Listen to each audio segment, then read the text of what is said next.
നമസ്കാരം. ആദ്യം ഈ വൈകി എത്തിയതിന് ക്ഷമ ചോദിക്കുന്നു. കാക്കനാട് നിന്ന് ഇങ്ങോട്ട് വരെയുള്ളൊരു ട്രാഫിക് ബുദ്ധിമുട്ടായിരുന്നു. എനിക്ക് തോന്നുന്നു കഴിഞ്ഞ വർഷം ഇതേ വേദിയിൽ നമ്മൾ പ്രാദേശിക ചാനലുകളുടെ ഡിജിറ്റൽ സ്വഭാവത്തിലേക്കുള്ള ഒരു സോഷ്യൽ മീഡിയ പ്രസൻസുമായി ബന്ധപ്പെട്ട് തന്നെ ഒരു സംഭാഷണത്തിൻ്റെ ഭാഗമായിരുന്നു ഞാൻ.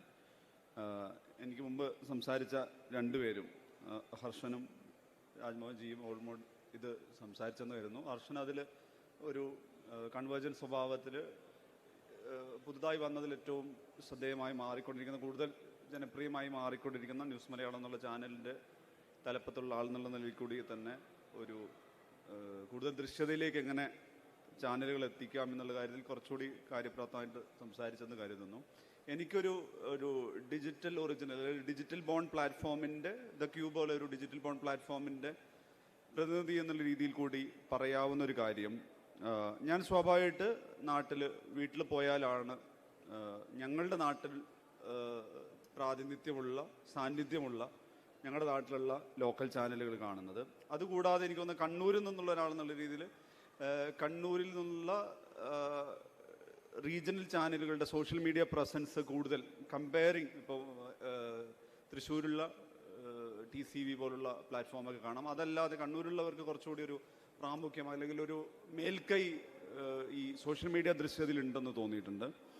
ഞാൻ ജനറലി പറഞ്ഞു പോകാനാണ് ഉദ്ദേശിക്കുന്നത്. കാരണം ഒരു ലോക്കൽ കേബിൾ TV അല്ലെങ്കിൽ ലോക്കൽ ചാനൽ എന്ന് പറയുമ്പം സ്വാഭാവികം നമ്മൾ സംസ്ഥാന മന്ത്രിമാരോ അല്ലെങ്കിൽ രാഷ്ട്രീയ നേതൃത്വത്തിലുള്ളവരോ അല്ലെങ്കിൽ തദ്ദേശ ഭരണ തലത്തിലുള്ളവരുടെയൊക്കെ പ്രാദേശിക പരിപാടികൾ, അതുമായി ബന്ധപ്പെട്ട ഒരു കവറേജ്, അത്തരത്തിലുള്ളൊരു വാർത്താ പ്രാതിനിധ്യം കൂടുതലായിട്ട് വരുന്നൊരു ചാനൽ അല്ലെങ്കിൽ പ്രാദേശികമായിട്ടുള്ള ഉത്സവങ്ങളോ അല്ലെങ്കിൽ സാംസ്കാരിക രാഷ്ട്രീയ പരിപാടികളോ കൃത്യമായി അതിന് കവറേജ് നൽകുന്നൊരു പ്ലാറ്റ്ഫോം എന്നുള്ള നിലയ്ക്കാണ് പലപ്പോഴും അതിൻ്റെ ഒരു സ്വീകാര്യത ഉണ്ടായിരിക്കുന്നത്. പക്ഷെ നമുക്കറിയാം, ഒരു സോഷ്യൽ മീഡിയ വിസിബിലിറ്റി കൂടുതലായിരുന്ന സമയത്ത് ഇപ്പോൾ നമ്മളെല്ലാം, ഇപ്പോൾ യാത്രയിലാണെങ്കിൽ, നമ്മുടെ ദൈനംദിന ജീവിതത്തിലാണെങ്കിൽ, നമ്മുടെ ജോലിക്കിടയിലാണെങ്കിൽ,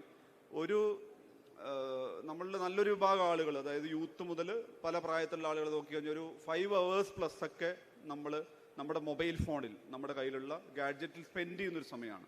നമ്മളെല്ലാവർക്കും അറിയാം, നമ്മുടെ ഡിജിറ്റൽ സ്പെൻഡൊക്കെ എടുത്ത് നോക്കിക്കഴിഞ്ഞാൽ നമ്മൾ ഓരോ പ്ലാറ്റ്ഫോം സോഷ്യൽ ടച്ച് പോയിന്റിലേക്ക് സ്പെൻഡ് എടുത്ത് നോക്കിയാൽ നമ്മളൊരു 5 മണിക്കൂർ വരെയെങ്കിലും സോഷ്യൽ മീഡിയയിൽ സ്പെൻഡ് ചെയ്യുന്നവരാണ്. അതായത് നമ്മുടെ മൊബൈൽ വഴി നമ്മൾ പലതരത്തിലുള്ള ന്യൂസും എൻ്റർടൈൻമെൻറ്റും മറ്റു തരത്തിലുള്ള പല പ്ലാറ്റ്ഫോമിലും കൺസ്യൂം ചെയ്യുന്ന സ്ഥലമാണ്. ഇങ്ങനെ ഇരിക്കെ നമ്മുടെ സ്വീകരണ ലിവിങ് റൂമിലുള്ള ഒരു ടെലിവിഷൻ സെറ്റിലേക്ക് പോയി ഏതെങ്കിലും ഒരു ടെലിവിഷൻ കണ്ടന്റിനെ കൺസ്യൂം ചെയ്യുമോ എന്നുള്ള ചോദ്യം നിൽക്കുന്നിടത്താണ് പ്രാദേശിക ചാനലുകളുടെ ഒരു സ്വീകാര്യത സംബന്ധിച്ചും അതിൻ്റെ വിപണി സംബന്ധിച്ചും അതിൻ്റെ ജനപ്രിയത സംബന്ധിച്ചും വലിയൊരു ആശങ്കയും ചോദ്യവും ഇരിക്കുന്നത്. പക്ഷേ എന്നെ സംബന്ധിച്ചോളം ഏതെങ്കിലും തരത്തിലുള്ള ഒരു നെഗറ്റീവായൊരു തോട്ടല്ല, വളരെ പോസിറ്റീവായ ഒരു ആലോചനയാണ് ഞാൻ തിരിച്ചു മുന്നോട്ട് വരുന്നത്. കാരണം ഞാൻ ഇപ്പോൾ ബാർക്ക് TRP ഡ്രിവണായിട്ടുള്ള എല്ലാ ആഴ്ചയും വരുന്ന ഈ പറയുന്ന നമ്മളുടെ പ്രാദേശിക ന്യൂസ് ചാനലുകളുടെ കണക്ക് കാണാറുണ്ട്. എന്നാൽ അതേസമയം തന്നെ ഞാൻ ഇതിൽ നിന്ന് വ്യത്യസ്തമായിട്ട് അവരുടെ ഡിജിറ്റൽ മീഡിയ പ്രസൻസും ശ്രദ്ധിക്കാറുണ്ട്. ഇവിടെയുള്ള 1 മുതൽ 10 വരെ എടുത്തു പറയുന്ന എല്ലാ ന്യൂസ് ചാനലുകളുടെയും ഒരു മാസ് വിസിബിലിറ്റി എന്ന് പറയാവുന്ന, അവർ ഒരു മാസത്തിൽ അപ്ലോഡ് ചെയ്യുന്ന കണ്ടന്റുകളിൽ ഏറ്റവും റീച്ചുള്ള കണ്ടന്റ് എന്താണെന്ന് നിങ്ങൾ ഓരോരുത്തർ ആലോചിച്ചിട്ടുണ്ടോ? അത് ഏതെങ്കിലും സെക്രട്ടേറിയറ്റ് പടിക്കൽ നടക്കുന്ന ലാത്തി ചാർജോ സമരമോ ആയിരിക്കില്ല, അല്ലെങ്കിൽ ഏതെങ്കിലും രാഷ്ട്രീയ പ്രതിനിധിയുടെ വാർത്താ സമ്മേളനം ആയിരിക്കില്ല, അല്ലെങ്കിൽ അവരുടെ ഏറ്റവും പ്രധാനപ്പെട്ട ഒരു ചർച്ചാ ശകലമാവണം എന്നില്ല. ഞാൻ പലപ്പോഴും ശ്രദ്ധിച്ചിട്ടുള്ളത് തദ്ദേശീയമായിട്ട് വരുന്ന അല്ലെങ്കിൽ ഈ പറയുന്ന കുറച്ചുകൂടി നമ്മൾ ഹൈപ്പർ ലോക്കൽ എന്ന് പറയുക, ഹൈപ്പർ ലോക്കൽ സ്പേസിൽ നിന്ന് വരുന്ന ഏതെങ്കിലും ഒരു വൈറൽ കണ്ടന്റ്, ആ വൈറൽ കണ്ടന്റ് ചിലപ്പോൾ ഒരു നമ്മൾ ഈ പറയുന്ന UGC എന്നൊക്കെ പറയുന്നത്, യൂസർ ജനറേറ്റഡ് എന്നൊക്കെ പറയുന്നത് പോലെ ഏതെങ്കിലും ഒരാൾ മൊബൈലിൽ പകർത്തിയതാവാം, അല്ലെങ്കിൽ ഒരു CC ക്യാം വിഷ്വലാവാം. ഈ രീതിയിൽ ഏറ്റവും പ്രാദേശികമായിട്ട് വരുന്നത്, അതിപ്പം മറ്റേ ഒരു കിണറ്റിൽ വീണ നായയോ പൂച്ചയോ ഈ രക്ഷാപ്രവർത്തകർ രക്ഷിച്ചെടുക്കുന്നതാവാം, അല്ലെങ്കിൽ ഒരു രാത്രി യാത്രക്കിടയിൽ ഇപ്പം ബന്ദിപ്പൂരോ വയനാട് ഭാഗത്തൊക്കെ പുലി പ്രത്യക്ഷപ്പെടുന്നതാവാം, അല്ലെങ്കിൽ കാട്ടാനയെ ബന്ധപ്പെടാം. ഏതെങ്കിലും തരത്തിൽ നമുക്കൊരു ബിഞ്ച് വാച്ച്, അതായത് നമ്മൾ വിടാതെ കാണാൻ സാധ്യതയുള്ള, സ്ക്രോൾ ചെയ്ത് വിട്ട് കളയാത്ത ഒരു തദ്ദേശീയമായിട്ടുള്ള വന്നിട്ടുള്ള ഒരു വീഡിയോ ആയിരിക്കാം. ഈ കഴിഞ്ഞ ഒരു വർഷമായിട്ട് ഗൂഗിളിൻ്റെയൊക്കെ മൾട്ടിപ്പിൾ പ്രോഗ്രാമിൽ പങ്കെടുക്കുന്ന ആളുകൾ എന്നുള്ള രീതിയിൽ ഞങ്ങളുടെ പ്ലാറ്റ്ഫോമിൽ പ്രസൻറ്റ് ചെയ്യുമ്പം ഏറ്റവും കൂടുതൽ ഈ പറയുന്ന ടെക് ജയൻസിൻ്റെ അടുത്തുനിന്ന് അല്ലെങ്കിൽ ന്യൂസ് അഗ്രിഗേറ്റേഴ്സിൻ്റെ അടുത്തുനിന്ന് ഇങ്ങോട്ട് വരുന്നൊരു സാധനമാണ് ഹൈപ്പർ ലോക്കൽ എന്ന് പറയുന്ന പ്രധാനം. ഞങ്ങളോട് തന്നെ പറയുന്നത് നിങ്ങൾ കൂടുതൽ ഹൈപ്പർ ലോക്കൽ കണ്ടന്റിലേക്ക് പോകണം, കൂടുതൽ ഹൈപ്പർ ലോക്കൽ സ്വഭാവമുള്ള കണ്ടന്റ് ജനറേറ്റ് ചെയ്യാൻ നോക്കണം. അത് നിങ്ങളും ശ്രദ്ധിച്ചറിയാം, പ്രാദേശിക ചാനലുകളുടെ അതിജീവനത്തിനുള്ള, മുന്നേറ്റത്തിനുള്ള അല്ലെങ്കിൽ അതിൻ്റെ റിവൈവലിനുള്ള ഏറ്റവും വലിയ സാധ്യത എന്ന് പറയുന്നത് ഈ ഹൈപ്പർ ലോക്കൽ സ്വഭാവത്തിലുള്ള കണ്ടന്റിനെ ഏറ്റവും ആകർഷകമായ വിധത്തിൽ അതിൻ്റെ നെറേറ്റീവ് സ്ട്രക്ചറിൽ, ചിത്രീകരണ രീതിയിൽ അല്ലെങ്കിൽ അവതരണ രീതിയിൽ ഏറ്റവും മത്സര സ്വഭാവത്തിൽ അവതരിപ്പിക്കാൻ സാധിക്കുന്ന രീതിയിൽ ഓരോ പ്ലാറ്റ്ഫോമുകളും മാറണം എന്നതാണെന്ന് തോന്നുന്നു. ഇത് ഞാൻ എടുത്തു പറയാം, കാരണം നിങ്ങളെല്ലാം ശ്രദ്ധിച്ചറിയാം, തൃശ്ശൂരിൽ നിന്നുള്ളൊരു ഹെലിക്യാം വിഷ്വൽ ഇൻസ്റ്റഗ്രാമിൽ ഏതാണ്ട് 2 കോടിക്ക് മുകളിൽ പോയിരുന്നു ഏതാണ്ട് 2 ദിവസം കൊണ്ട്. ഒരു മലബാർ ഭാഗത്തുള്ള ഒരാൾ ഷൂട്ട് ചെയ്തിട്ടുള്ള ഒരു വിഷ്വലായിരുന്നു. ഒരു കാട്ടിന് നടുവിലുള്ള ഒരു ക്രിക്കറ്റ് ഗ്രൗണ്ടിൻ്റെ വീഡിയോ ആയിരുന്നു, ഭയങ്കര വൈറലായിരുന്നു. അത് ഓൾറെഡി തൃശ്ശൂരും അങ്ങനെ പല സ്ഥലത്തുള്ള പിന്നെ വാർത്താ ചാനലുകളല്ലാത്ത പ്രാദേശിക ചാനലുകളൊക്കെ അത്ര വിഷ്വൽ വന്നിട്ടുള്ളതാണ്. പക്ഷെ ഇത് ചിത്രീകരിച്ച രീതിയും അതിനെക്കുറിച്ചുള്ള നെരേഷനും ഭീകരമായിട്ട് വൈറലായി. അത് മാത്രമല്ല, ഇന്ത്യക്ക് പുറത്തുള്ള ഇൻ്റർനാഷണൽ പ്ലാറ്റ്ഫോമൊക്കെ ഇത് കവർ ചെയ്യുന്നു, ഒരുപാട് സ്റ്റോറി ആക്കുന്നു. അതിന് തൊട്ട് പിറ്റേ ദിവസം ഇത് ഷൂട്ട് ചെയ്ത ആളെ ഫീച്ചർ ചെയ്തിട്ടുണ്ടായിരുന്നു, ഞങ്ങളുടെ സ്റ്റുഡിയോയിൽ വെച്ചിട്ട് അദ്ദേഹത്തെ ഫീച്ചർ ചെയ്തിട്ടുണ്ടായിരുന്നു. നമ്മളപ്പോൾ ആലോചിക്കുന്ന സാധനം എന്ന് വെച്ച് കഴിഞ്ഞാൽ, ഈ ഒറ്റ ദിവസം കൊണ്ട് ഗ്ലോബലി വൈറലായ, ഗ്ലോബലി ഏറ്റവും റീച്ച് ഉണ്ടാക്കിയ ഈ കണ്ടന്റ്, ഈ ഉള്ളടക്കം ഉണ്ടാക്കിയിരിക്കുന്നത് ഏറ്റവും പ്രാദേശികമായ തലത്തിൽ നിന്നാണ്.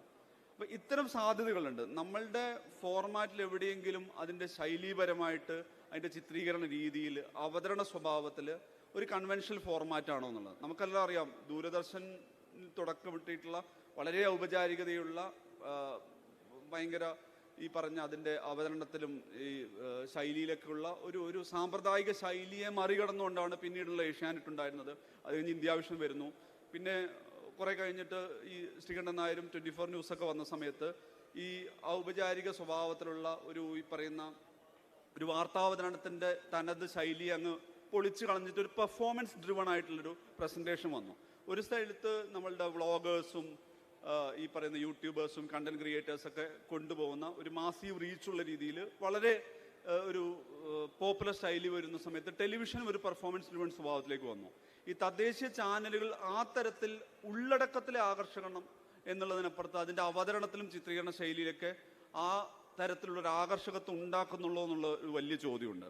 ഇപ്പം ഞാൻ റാൻഡം ഇൻസ്റ്റഗ്രാം അടക്കമുള്ള ഈ വീഡിയോ ഡ്രിവൺ ആയിട്ടുള്ള എല്ലാ സോഷ്യൽ ടച്ച് പോയിന്റും കാണുന്ന ഞാൻ ശ്രദ്ധിക്കാറുണ്ട്. ഇപ്പം എൻ്റെ ഫീൽഡിൽ തന്നെ വരുന്ന ചില സാധനങ്ങളുണ്ട്. ഇപ്പം ഈ പാലക്കാട് ഭാഗത്തൊക്കെയുള്ള ചില ക്ഷേത്രങ്ങൾ, അല്ലെങ്കിൽ പൗരാണികമായിട്ടുള്ള ചില കെട്ടിടങ്ങൾ, ഈ പറയുന്ന അതിൻ്റെ ആർക്കിടെക്ചറും ചുറ്റുവട്ടത്തിലൊക്കെ ഭയങ്കര രസമുള്ള ചില വീടുകൾ, ചില പഴയ സിനിമകൾ ചിത്രീകരിച്ച്, ഇപ്പോൾ സത്യനന്ദിക്കാടിൻ്റെ പഴയ സിനിമകളോ അതൊക്കെ ചിത്രീകരിച്ചിട്ടുള്ള സ്ഥലങ്ങളൊക്കെ രസമുള്ള വിഷ്വലുകളായിട്ട് വരാറുണ്ട്.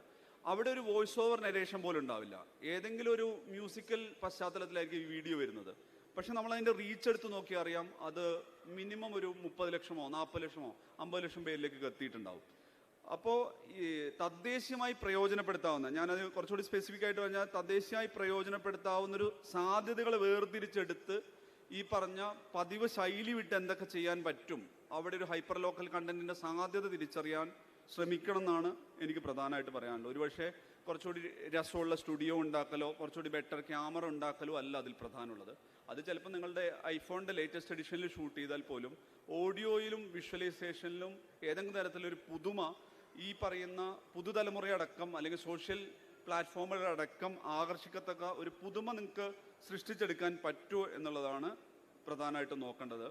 കാരണം ഇവിടെയുള്ള നമ്മുടെ റീജിയണൽ ന്യൂസ് പ്ലാറ്റ്ഫോമുകളടക്കം എങ്ങനെ പ്രാദേശികമായിട്ടുള്ള ഓരോ ഇവൻറ്റുകളിലേക്ക് കയറി ചെല്ലാം എന്നുള്ള ആലോചന നടക്കുന്നുണ്ട്. ഇപ്പം കഴിഞ്ഞ വർഷം തന്നെ അറിയാം, ഇവിടുത്തെ എല്ലാ പ്രധാനപ്പെട്ട ഫിലിം പ്രൊമോഷൻ ഇവൻറ്റുകളും കോഴിക്കോട് നടക്കുന്ന ഒരു 7 ഫുട്ബോളിൻ്റെ ഒരു 10,000 അടക്കമുള്ള ആളുകൾ പങ്കെടുക്കുന്ന സ്ഥലത്ത് പോയിട്ട് സ്ട്രെയിറ്റ് ഗ്രൗണ്ടിൽ ഇറങ്ങി പ്രൊമോഷൻ നടത്തുന്ന സിനാരി ഉണ്ടായിരുന്നു. മൈജി കണ്ടായിരുന്നു ആ ഇവൻ്റ് എൻഡയർ സ്പോൺസർ ചെയ്തത്. കാരണം ഇവരെല്ലാം ഇവരുടെ ഒരു ടൗൺഷിപ്പിൽ നിന്ന് മാറി തദ്ദേശീയമായ സ്ഥലങ്ങളിലേക്ക് പോകുമ്പോൾ അവിടെയുള്ള വിസിബിലിറ്റിയും അവിടെയുള്ളൊരു ജനപ്രിയത എവിടെയാണെന്ന് ആലോചിക്കുന്നുണ്ട്.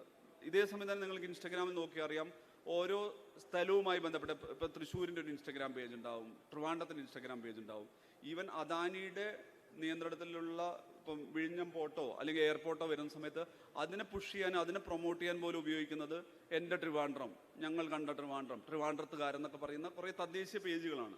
സത്യത്തിൽ ഈ ലോക്കൽ ചാനലുകളുടെ ദൃശ്യത കുറവ്, അല്ലെങ്കിൽ ലോക്കൽ ചാനലുകളുടെ ഒരു പുതിയ കാലത്തേക്ക് വരാനുള്ളൊരു വിമുഖത സത്യത്തിൽ ഏറ്റവും നന്നായി ഉപയോഗപ്പെടുത്തിയിട്ടുള്ളത് ഇത്തരം റീജിയണൽ പേജസുകളാണ്. ഇപ്പോൾ ഞങ്ങളുടെ ഗൾഫ് പ്ലാറ്റ്ഫോം തുടങ്ങുന്നതിന് മുന്നോടിയായിട്ട് ഞങ്ങൾ കഴിഞ്ഞ ആഴ്ച ലോഞ്ച് ചെയ്തു. അതിന് മുന്നോടിയായിട്ട് ഞാൻ ഗൾഫിൽ ഒരു 1 വീക്ക് വിസിറ്റ് ചെയ്തിരുന്നു. അപ്പോൾ ഞാൻ അവിടെ 2 or 3 പ്ലാറ്റ്ഫോമുകൾ കണ്ടിരുന്നു. അവിടെ ഏറ്റവും കൂടുതൽ റീച്ചുള്ള, ഇപ്പോൾ നമ്മൾ ഗൾഫ് എന്ന് പറയുമ്പോൾ ഗലി ടൈംസ് അങ്ങനത്തെ കുറച്ച് പ്ലാറ്റ്ഫോമുകൾ, അല്ലെങ്കിൽ ARന്റെ കീഴിലുള്ള റേഡിയോ സ്റ്റേഷൻസ് ഒക്കെ കാണും. അതുകൂടാതെ ഡിജിറ്റൽ സ്പേസിൽ ഏറ്റവും ദൃശ്യതയുള്ള ഒരു പ്ലാറ്റ്ഫോം എന്നുള്ള രീതിയിൽ ചില സ്ഥലത്ത് പോകുമ്പോൾ ഞാൻ ലവ് ഇൻ ദുബായ് എന്ന് പറയുന്ന ഒരു പ്ലാറ്റ്ഫോമിൽ പോയിരുന്നു. ലവ് ഇൻ ദുബായ് എന്ന് പറയുന്ന ഒരു പ്ലാറ്റ്ഫോം എന്ന് പറയുന്നത് അവിടെ മീഡിയ സിറ്റിക്കകത്ത് പ്രവർത്തിക്കുന്ന ഒരു 10-20 പേര് വരുന്ന കംപ്ലീറ്റ്ലി ചെറുപ്പക്കാർ നടത്തുന്ന ഒരു പ്ലാറ്റ്ഫോമാണ്. അവർ സത്യത്തിൽ എന്താ ചെയ്യുന്നത് വെച്ച് കഴിഞ്ഞാൽ, ഒരാൾ ദുബായിലേക്ക് വരുന്ന സമയത്ത് മസ്റ്റ് വാച്ച് ചെയ്യാവുന്ന സ്ഥലങ്ങൾ എന്താണ്, അല്ലെ ഈ ചിലപ്പോൾ ഈ ഫുഡ് ചെയിൻസ് എവിടെയൊക്കെയാണ് നിങ്ങൾക്ക് ഭക്ഷണം കഴിക്കാൻ പോകുന്നത്, ഒരാൾ മ്യൂസിയമാണ് പ്രിഫർ ചെയ്യുന്ന എവിടെയൊക്കെ ഒരു മസ്റ്റ് അറ്റൻഡഡ് ആയിട്ടുള്ള അത്തരം സ്പേസുകൾ എന്താണ് എന്നുള്ളത് വെച്ച് ഒരുപക്ഷെ ആ നാടിനോട് അടുപ്പം ക്രിയേറ്റ് ചെയ്യാവുന്ന ഒരുപാട് കോണ്ടന്റ് ജനറേറ്റ് ചെയ്യുകയാണ്. ഒരുപക്ഷെ പ്രാദേശിക ചാനലുകൾക്ക് അത് ഭയങ്കര പ്രധാനം. ഇപ്പോൾ ഒറ്റപ്പാലത്തുള്ളൊരു, ഞാനൊരു എക്സാമ്പിൾ പറയുന്നത്, ഒറ്റപ്പാലം ഭാഗത്തുള്ളൊരു പ്രാദേശിക പ്ലാറ്റ്ഫോം ആണെങ്കിൽ ആ പ്ലാറ്റ്ഫോമിൻ്റെ ഡിജിറ്റൽ സ്പേസിൽ ഒറ്റപ്പാലവുമായി ബന്ധപ്പെട്ട് അതിൻ്റെ ഒരു എന്താ പറയുക, ഒരു വിഷ്വൽ എൻസൈക്ലോപീഡിയ പോലെ, ഒരു വിഷ്വൽ ഡോക്യുമെൻറ്റേഷൻ പോലെ ഏറ്റവും അട്രാക്റ്റീവ് ആയിട്ടുള്ള ഒരു വിഷ്വൽ നെറേറ്റീവിൽ എന്തൊക്കെ ചെയ്യാൻ പറ്റും എന്നുള്ള ആലോചിക്കാം. അതിൽ നമുക്ക് തന്നെ അറിയാം, ഏറ്റവും കൂടുതൽ പേരെന്താണോ യൂട്യൂബിൽ കാണുന്നത്, ഏറ്റവും കൂടുതൽ എന്താണോ ഇൻസ്റ്റഗ്രാമിൽ കാണുന്നത്, സ്വാഭാവികം അത് ടെലിവൈസ്ഡ് വേർഷനിലേക്ക് കൂടി മാറ്റാവുന്നേ ഉള്ളൂ. അത്തരം സാധ്യത ഈ ബർദുബായ് എന്നുള്ള ഈ പറയുന്ന ലവ് ഇൻ ദുബായ് ചെയ്യുന്നത് അവിടെയുള്ള ഏറ്റവും രസമുള്ള ജോലി സ്ഥലങ്ങൾ, കോവർക്കിംഗ് സ്പേസുകൾ എന്ന് പറയുന്ന ഒരു ജെൻസി അട്രാക്ട് ചെയ്യാവുന്ന എല്ലാതരം സാധ്യതകളാണ് അവരവിടെ ഉപയോഗിച്ചിരുന്നത്. അല്ലെങ്കിൽ ഇപ്പോൾ ഈ ഏറ്റവും പ്രധാനപ്പെട്ട സ്ഥലത്തൊരു തീപിടുത്തം ഉണ്ടായപ്പോൾ അവർ 5 മണിക്കൂർ കൊണ്ട് എങ്ങനെയാണ് ആ തീ അണച്ചത്, അതിൻ്റെ എഫേർട്ട്, അതിൻ്റെ ഓപ്പറേഷൻസ് എങ്ങനെയാണ് അത് ചെയ്യുന്നതൊക്കെ പറയുന്ന വീഡിയോസ്. ആ വീഡിയോസ് നിങ്ങൾ പോയി കഴിഞ്ഞാൽ അറിയാം, ഈ പറയുന്ന ആ റീജിയൻ GCC റീജിയനിലുള്ള മറ്റെല്ലാ പ്ലാറ്റ്ഫോമുകളുടെ ഒരു 10 or 20 മടങ്ങാണ് അവരുടെ റീച്ച്. ഇത് ഞാൻ പറയാൻ കാരണം എന്ന് വെച്ച് കഴിഞ്ഞാൽ, തദ്ദേശീയമായ ഉള്ളടക്കമുള്ള വീഡിയോകൾക്ക് സമാനതകളില്ലാത്ത വ്യൂസ് സോഷ്യൽ ടച്ച് പോയിന്റിൽ ഉണ്ടാകുന്നുണ്ട്. അതിനെ പ്രയോജനപ്പെടുത്തുന്ന തരത്തിൽ, ആ സാധ്യത ഉപയോഗപ്പെടുത്തുന്ന രീതിയിൽ പ്രാദേശിക ചാനലുകൾക്ക് മാറാൻ പറ്റുമെന്നാണ് എനിക്ക് തോന്നിയിട്ടുള്ളത്. കാരണം വെച്ചാൽ ഞാൻ ആ കണ്ടന്റ് കൺസ്യൂം ചെയ്യുന്ന ആളാണ്. പിന്നെയുള്ളത്, ഇപ്പം ഞാൻ വെറുതെ ഒരു എക്സാമ്പിൾ പറയുകയാണ്. ഇപ്പം നെറ്റ്ഫ്ലിക്സിൽ മണി ഹേസ്റ്റ് വന്ന സമയത്ത് നമ്മളാരും തന്നെ അത് യൂട്യൂബിലല്ല കണ്ടത്. നമുക്കറിയാം വെബ് സീരീസ് അതുപോലത്തെ പ്ലാറ്റ്ഫോം എന്ന് പറയുന്നത്, ഇപ്പം ഫോർ എക്സാമ്പിൾ എല്ലാവരും കാണുക ബിഗ് ബോസ് ഭയങ്കര പോപ്പുലാരിറ്റി ഉള്ള ഏഷ്യാനെറ്റിൻ്റെ ഷോയാണ്. അതെല്ലാവരും ഒരു പ്രീമിയം പെയ്ഡ് കൺസംഷൻ എന്നുള്ള രീതിയിൽ തന്നെയാണ് കാണുന്നത്. അല്ലാതെ യൂട്യൂബിലും ഈ ഫേസ്ബുക്കിലും അതിൻ്റെ ഹൈലൈറ്റ്സ് മാത്രമേ കാണാൻ പറ്റുള്ളൂ. അപ്പോൾ ഏതെങ്കിലും തരത്തിൽ ഒരു ഇൻസ്റ്റഗ്രാമിലോ യൂട്യൂബിലൊക്കെ ഒരു ഹൈലൈറ്റ് പ്രൊമോ സ്വഭാവത്തിലൊരു കണ്ടന്റ് ഉണ്ടാക്കിക്കൊണ്ട് ഈ ടെലിവൈസിൽ അതിലൊരു പ്രീമിയം വേർഷൻ ടെലിവിഷനിൽ ആദ്യത്തെ ഒരാഴ്ച കാണാം, അതിൻ്റെ അടുത്ത ആഴ്ച ആകുമ്പോഴേക്കും അതിനൊരു ഡിജിറ്റൽ പ്ലാറ്റ്ഫോമിലേക്ക് അതിൻ്റെ സെക്കൻഡ് ഡെലിവറി വരുന്നു എന്നുള്ള രീതിയിലൊക്കെ ഒരു സാധ്യതയിലേക്ക്, ഒരു പ്രീമിയം വേർഷൻ സാധ്യതയിലേക്ക് കൂടി സെറ്റ് ചെയ്യാൻ പറ്റുമെന്നാണ് എനിക്കത് സീരിയസ് ആയിട്ട് തോന്നിയിട്ടുള്ളത്. കാരണം ഈ ക്രൈം ഡ്രാമകൾക്ക് ഈ സ്ട്രീമിംഗ് പ്ലാറ്റ്ഫോമുകൾ ഭയങ്കര സ്വീകാര്യതയുണ്ട്. അതാണ് ഈ നെറ്റ്ഫ്ലിക്സ് ഫിനോമിനം എന്നൊക്കെ പറയുന്ന, അല്ല മണി ഹേസ്റ്റ് ഫിനോമിനം പോലത്തെ സംഗതിയൊക്കെ ഉണ്ടായിരുന്നത്. സ്വാഭാവികമായിട്ടും ഇപ്പോൾ പേരാമ്പ്രയോ ആ ഭാഗത്തൊക്കെ ഇപ്പം നമ്മുടെ നാട്ടിലുള്ള തദ്ദേശീയമായിട്ടുള്ള കവർച്ചകൾ, മറ്റ് ഹേസ്റ്റുകളൊക്കെ സീരിയലൈസ് ചെയ്യുന്ന സമയത്തിൽ, ഇപ്പോൾ ഒരു AI എനേബിൾഡ് ഒക്കെ ആയിട്ട് സീരിയലൈസ് ചെയ്യാൻ തുടങ്ങിക്കഴിഞ്ഞാൽ അത് തദ്ദേശീയമായിട്ട് ആളുകളെ ഒരു ബിഞ്ച് വാച്ച് ചെയ്യാൻ സാധിക്കുന്ന തരത്തിലാണ്. പക്ഷെ അതിൻ്റെ ഉള്ളടക്കത്തിലും കെട്ടിലും മട്ടിലും അവതരണത്തിലും ചിത്രീകരണ രീതിയിലും ഈ പരമ്പരാഗത സ്വഭാവത്തെ മറികടക്കാൻ, അതിനെ സമ്പൂർണ്ണമായിട്ട് ഉപേക്ഷിക്കാൻ തയ്യാറാവുന്ന ഘട്ടത്തിൽ മാത്രമേ അത് സാധ്യമാവുള്ളൂ. അപ്പോൾ ഒരു നല്ല സ്റ്റുഡിയോ പണിയലോ നല്ല കെട്ടിടം പണിയലോ ഒരു തരത്തിലുള്ള അനിവാര്യതയല്ല. നമ്മൾ കൊടുക്കുന്ന ഉള്ളടക്കത്തെ പുതുക്കുക, അതിനെ ഏറ്റവും സ്വീകാര്യതയുള്ള ഫോമാറ്റിലേക്ക് കൊണ്ടുവരിക എന്നുള്ളതാണ് ഏറ്റവും പ്രധാനം തോന്നുന്നത്. ഞാനതിൻ്റെ ഒരു ഏറ്റവും പെരിഫറൽ ആയിട്ടുള്ള, അതിൻ്റെ ഒരു മേൽത്തട്ട് സ്വഭാവമുള്ള കാര്യങ്ങളിൽ ഒരു ചെറിയ സമയത്ത് പറയാൻ പറ്റുള്ളൂ. മറ്റേതെങ്കിലും തരത്തിലൊരു ഡിജിറ്റൽ ബോൺ പ്ലാറ്റ്ഫോം നടത്തുന്ന ഒരാൾ എന്നുള്ള രീതിയിൽ ഏതെങ്കിലും തരത്തിൽ നമ്മളൊരു Q&A സ്വഭാവത്തിലേക്ക് വന്നാൽ കൂടുതൽ കാര്യങ്ങൾ പറയാൻ പറ്റുമെന്നാണ് തോന്നുന്നത്. പക്ഷേ കഴിഞ്ഞ പ്രാവശ്യം വന്ന പോലെ തന്നെ മുന്നിലുള്ള വലിയ സാധ്യതകളിലേക്ക് പോകണമെന്നാണ് തോന്നുന്നത്. ഇപ്പം ഞാൻ കഴിഞ്ഞ ഒരു വർഷമായിട്ട് തന്നെ എൻ്റെ ഒരു വീഡിയോ കോൺസംഷനിലൊക്കെ കൂടുതലായിട്ട് ഈ പ്രാദേശിക ഉള്ളടക്കമുള്ള കണ്ടന്റുകൾ കൂടുതൽ കാണുന്ന ഒരാൾ എന്നുള്ള രീതിയിൽ എന്തുകൊണ്ട് പ്രാദേശിക ടെലിവിഷൻ ചാനലുകൾക്ക് ഇതെല്ലാം മിസ്സായി പോകുന്നു എന്നുള്ളത് ഞാൻ ശ്രദ്ധിക്കാറുണ്ട്. കാരണം ഞാൻ ഏതോ ഇത് ചെയ്യുന്നൊരു പ്ലാറ്റ്ഫോം, അതിലൊരാൾ അയാളുടെ മൊബൈൽ ക്യാമറയായിട്ട് കേരളത്തിലെ മുഴുവൻ ക്ഷേത്രങ്ങളും പള്ളികളും കവർ ചെയ്ത് പോവാം. പക്ഷേ എന്താ വെച്ച് കഴിഞ്ഞാൽ അതൊരു കൺവെൻഷണൽ ഫോർമാറ്റിലല്ല പുള്ളി ഷൂട്ട് ചെയ്യുന്നത്. പോകുന്ന രീതി, കവർ ചെയ്യുന്ന രീതി, ചിത്രീകരിക്കുന്ന രീതി, അല്ലെങ്കിൽ അതിൻ്റെ ഉള്ളടക്കം, അതിൽ ഉൾക്കൊള്ളുന്ന മ്യൂസിക്കിനൊക്കെ പ്രത്യേകതയുണ്ട്. പക്ഷെ അതെല്ലാം നമ്മൾ ശ്രദ്ധിച്ചാൽ ഒരു പിന്നെ എന്താ പറയുക, ഒരു ഇൻസ്റ്റഗ്രാമിലുള്ളൊരു സെലിബ്രിറ്റിയുടെ വീഡിയോ ഉള്ളടക്കത്തേക്കാൾ റീച്ച് ഉള്ളതാണ്. ചിലക്ക് ആളുകൾക്ക് അവർക്ക് റിലേറ്റബിളായിട്ട് ഇതിൻ്റെ ലൊക്കേഷനും ഡീറ്റെയിൽസൊക്കെ ചോദിച്ചിട്ട് ഇത് ചെയ്യുന്നത് കാണാം. എനിക്കൊന്ന് കണ്ണൂർ ഭാഗത്തും കണ്ടുള്ളൂ, ഒരു തേങ്ങ കൊടുത്താൽ പുട്ടോ ചായ മറ്റേ കിട്ടുന്നൊരു കടയെക്കുറിച്ച് ഒരു വീഡിയോ, അല്ലേ, കണ്ണൂരാണോ അല്ലേ, ഒരു ഏത് പ്രാദേശിക ചാനലും കണ്ട് ആദ്യം വന്നെന്ന് തോന്നുന്നു. അതിനുശേഷം എൻ്റെ അറിവിൽ തന്നെ ഒരു ചുരുങ്ങിയത് 10 ഇൻഫ്ലുവൻസേഴ്സ് തന്നെ അവിടെ പോയിട്ട് തേങ്ങ കൊടുത്ത് അഭിനയിച്ചിട്ടും അല്ലാതെയൊക്കെ ഷൂട്ട് ചെയ്തിട്ടുണ്ട്. ഈ വീഡിയോകളെല്ലാം ചെയ്യുന്ന ഒരു 1 crore പ്ലസ് വ്യൂ, 1 കോടിക്ക് മുകളിലെങ്കിലും വ്യൂസ് ഇവരെല്ലാം, അതായത് ഈ പറഞ്ഞ ഓരോ ആളുകളുടെ ഉള്ളടക്കം ചേർത്ത് വെച്ചാൽ ഉണ്ടാവുന്ന സാധനമുണ്ട്. അതൊരു പ്രാദേശിക കൗതുകം എന്നുള്ള നിലയ്ക്കാണ് വന്നത്. പക്ഷെ അതൊരു പുതിയ അറിവും ഭയങ്കര എൻ്റർടൈനിങ് ആയിട്ടുള്ളൊരു ഉള്ളടക്കമായിരിക്കും. അങ്ങനെ സൃഷ്ടിച്ചെടുക്കാനുള്ളൊരു സാധ്യതയിലേക്ക് പ്രാദേശിക ചാനലുകൾ എത്തണം. അതായത് നമ്മുടെ എന്താ പറയുക, തൊട്ടടുത്തുള്ള അത്തരം സാധ്യതകളിലേക്ക് തന്നെ എത്തണം. അല്ലെങ്കിൽ ഒരു ഇപ്പോൾ ഉള്ള റണ്ണിങ് ടെലിവിഷൻ ചാനലിലെ ഫോർമാറ്റിലൊരു 9 മണി ചർച്ച എങ്ങനെ നമുക്ക് തദ്ദേശീയമായിട്ട് ഉണ്ടാക്കാം, അല്ലെങ്കിൽ ഇങ്ങനെ ഒരു ന്യൂസ് ടെലിവിഷൻ എങ്ങനെ തദ്ദേശീയമായിട്ട് അനുകരിക്കാം, അതിനൊരു റീജിയണൽ പതിപ്പുണ്ടാക്കാം എന്നുള്ള ശ്രമത്തിൽ നിന്ന് മാറി ആലോചിക്കുന്നതായിരിക്കും നല്ലത് എന്നാണ് എൻ്റെ ഒരു വ്യക്തിപരമായിട്ടുള്ള അഭിപ്രായം. ഇനി അല്ലാതെ ഏതെങ്കിലും തരത്തിലൊരു Q&A സ്വഭാവത്തിലേക്ക് വന്നാൽ അത് കംഫർട്ടബിൾ ആണെന്ന് തോന്നുന്നു.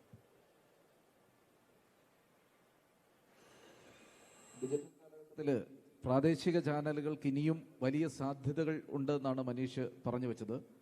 ഇനിയും നിങ്ങളുടെ നിർദ്ദേശങ്ങളും അഭിപ്രായങ്ങളും ചോദിക്കാവുന്നതാണ്. അതിന് മറുപടി അവർ നൽകുന്നതാണ്.